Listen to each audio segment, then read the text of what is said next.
Assalamualaikum warahmatullahi wabarakatuh. Alhamdulillahirrahmanirrahim. Wabihi nasta'in ala umuri dunya wahdin. Wassalatu wassalamu ala asrafil anbiya'i wal mursalin Sayyidina wa maulana Muhammadin amma ba'd. Yang terhormat Bapak Dr. Andi Haji Bejo Santoso MT PhD selaku dosen pengampu ekonomi Islam. Saya Ahmad Tulil NIM 304021000031. Saya di sini akan mempresentasikan Arab pra-Islam. A. Kondisi geografis Arab pra-Islam. Kondisi geografis. Kata Arab secara bahasa berarti padang pasir, yaitu bumi yang gersang, tandus, dan tidak ada air dan tumbuhan. Sejak dahulu, wilayah ini disebut dengan Jazirah Arab. Dari sisi internal, wilayah yang dikelilingi gurun pasir sehingga membuatnya teralienisasi dari dunia luar. Meskipun ada wilayah yang cukup subur dan maju di dalam bidang pertanian seperti daerah selatan dan utara seperti Madinah dan Khaybar. Terlebih orang-orang Badui adalah masyarakat terkeras, pola hidup nomaden membuat suku ini berkeliaran di mana-mana. Bahkan hingga masa dinasti Abbasiyah masih banyak suku-suku Badui yang berkeliaran. B. Dari sisi eksternal, letaknya yang sudah terkenal sejak zaman dahulu dikelilingi lautan dan daratan. Hal ini menyebabkan Jazirah Arab tidak sepenuhnya dikuasai imperium besar seperti kerajaan Romawi dan Persia karena tidak diperhitungkan sebagai wilayah yang menjanjikan kekayaan. Secara diktif, Jazirah dibagi menjadi 3 bagian, yaitu timur, tengah, dan bagian selatan. Wilayah tersebut membentang dari utara yang merupakan daerah Palestina bagian selatan, Laut Merah di bagian barat, dan Teluk Persia dan Teluk Oman di bagian timur, dan Samudra Hindia di bagian selatan. Gambar 1. Kondisi Jazirah Arab pada suatu itu jika dilihat dari peta. Bisa dilihat sendiri ya teman-teman. Yang kedua yaitu sistem sosial politik Makkah dan Arab. Suku Quraisy adalah penguasa di Mekah, bukan hanya Mekah secara khusus tapi juga pembesar daerah Hijaz. Sistem pemerintahan berprinsip pada al-babiyah atau solidaritas sosial. Selain itu, Mekah juga ramai karena berada di tengah rute dengan antara Yaman dengan Syam, serta Mekah ramai sebab merupakan daerah yang aman dan tenang. Dimuliakan karena adanya agama Ibrahim Hanif dan Ka'bah, bahkan banyak orang yang melarikan diri ke Mekah hanya untuk menyelamatkan diri. Abad ke-5 Masehi. Pada abad ke-5 Masehi, atas dukungan penguasa Himyar di Arab Selatan, raja-raja Kinda menguatkan kendali mereka atas suku-suku sekitar dan perdagangan di bagian Arab Tengah. Tetapi pada paruh pertama abad ke-6, kerajaan-kerajaan tersebut digulingkan oleh penjajah Ethiopia dan Persia. Sementara suku-suku Arab Tengah sama sekali tidak memiliki otoritas politik.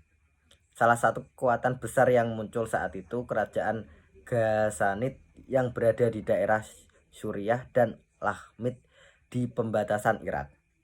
Mereka memegang kendali penuh padang rumput Suriah untuk Romawi. Ghassanid juga ketua dari konfederasi suku Arab yang hidup nomaden di sepanjang daerah permukiman. Contoh hubungan sosial pada masa Arab pra-Islam. Orang Mekah mempunyai pasangan di luar Mekah, biasanya secara otomatis suku itu terikat perjanjian dengan suku Mekah. Al-Jayis menegasikan tradisi ilaf saat itu merupakan mekanisme mutualisme antara mereka dengan penguasa setempat yang dilewati saat berdagang. Al-Ta'alibi, seorang penulis pada abad 11 Masehi, juga menyebutkan bagaimana jaringan Bani Hashim yang luas dan sangat berpengaruh di Arab saat itu. Dalam aktivitasnya, bagi hasil keuntungan atau riba bukan hanya formalitas dari keuntungan hasil dagang semata, tapi juga semacam hadiah, uang perlindungan untuk penguasa yang dilewati teritori kekuasaannya.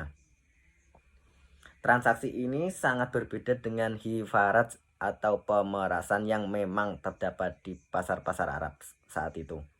Dengan kultur yang penuh konflik, persaingan dan kekuasaan, tak aneh jika mayoritas profesi masyarakat Arab adalah menjadi penyamun atau perampok. Sistem dagang. Sistem dagang yang mereka terapkan sebenarnya ada banyak opsi. Seperti musyarakah modal berasal dari kedua belah pihak, atau kadang para pemodal mengambil buruh dengan kesepakatan tertentu di awal. Metode kerjasama dalam berbisnis yang populer saat itu tidak ada 3 bentuk yang berbeda tergantung pada tingkat resiko yang akan ditanggung oleh pemodal, yaitu yang pertama, jika pemodal memodali secara penuh, berarti mereka juga bersedia menanggung segala risiko, bukan mitra pengelola usaha. Yang kedua, bagi mereka yang bersedia menerima risiko untuk keuntungan yang lebih besar, kemitraan adalah bentuk yang cocok.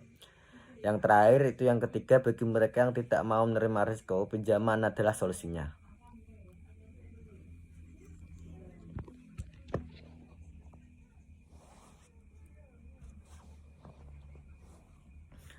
Penolakan Islam.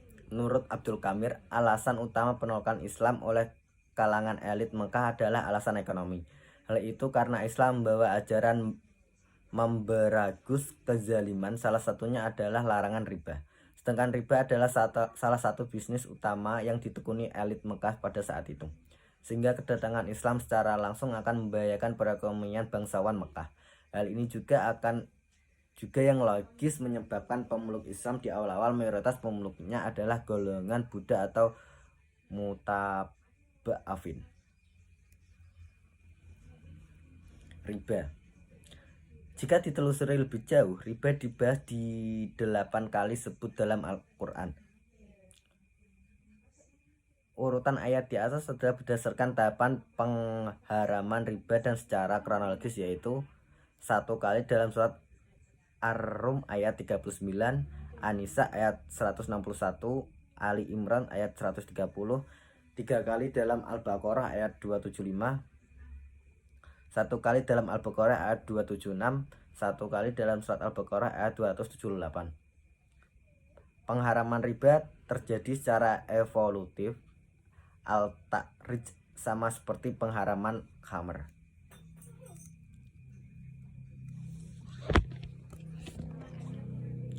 Asuransi menjadi dikenal oleh pedagang Arab melalui kebutuhan untuk meminimalkan risiko yang dihadapi dalam perdagangan. Rahman 1979. Hafilah dagang akan melewati wilayah berbahaya dan kemungkinan tanah yang tidak bersahabat dan kemungkinan hilangnya aset serta nyawa melalui kondisi berbahaya atau tindakan perampokan yang dimaksud oleh orang lain tidak dapat dikesampingkan. Suatu bentuk manajemen risiko pembiayaan kerugian melalui asuransi kolektif atau bersama, ada di mana yang kalah diberi kompensasi baik seluruhnya atau sebagian dari dana kolektif yang diselenggarakan sebelum perdagangan. Dampak perkembangan perdagangan di Jazirah Arab. Perkembangan perdagangan di Jazirah Arab telah menciptakan 3 domain ekonomi, yaitu permintaan dan penawaran keuangan, munculnya penukaran uang, dan pelurnya asuransi. Kedua, kebutuhan serta penyediaan keuangan menjadi fasilitas yang harus ada. Sebagian akibat dari perluasan perdagangan karena jalur dagang internasional membutuhkan media penyetaraan mata uang. Yang ketiga, uang dinar dan dirham adalah mata uang yang digunakan saat itu, yang memang merupakan warisan dari tradisi lama, dan juga banyak di antara pasar-pasar adalah kekuasaan Kekaisaran Persia dan juga sebagian Romawi. Terima kasih. Sekian presentasi dari saya. Bila ada salah kata, mohon maaf. Wassalamualaikum warahmatullahi wabarakatuh.